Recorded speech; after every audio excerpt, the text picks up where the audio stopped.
నారదముని బ్రహ్మలోకమును చేరెనుగా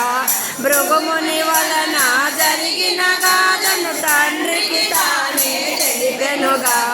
భక్తవ శంకర బ్రహ్మదేవుని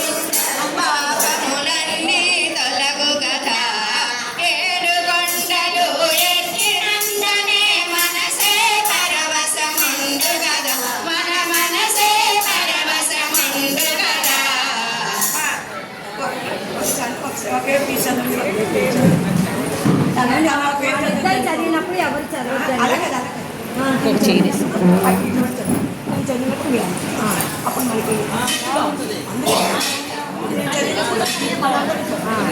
చదివినప్పుడు శంకర బ్రహ్మదేవులు లక్ష్మీ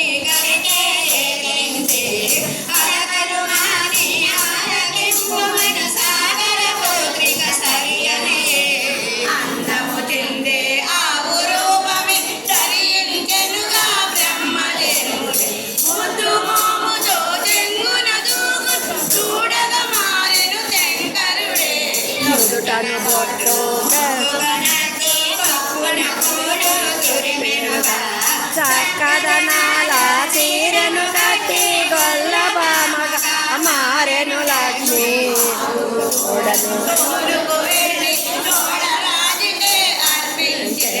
మందలో కలిసిన మహనీయులకు వందనమిడుచు తాడవలే స్వామికి క్షీరములిచ్చుట మందలో కలిసి మేతకు వెళ్ళి శ్రీహరి చెంతకు తాజేరి క్షీరధారలను గుట్టల పెరిగి స్వామి ఆకలి తీర్చెనుగా అది గమనించిన గోవుల కాపరి అతి కోపము పరుగిడుతో గండ్రగొడ్డలిని చేతబూని ఆవును కొట్టగా ఎంటెనుగా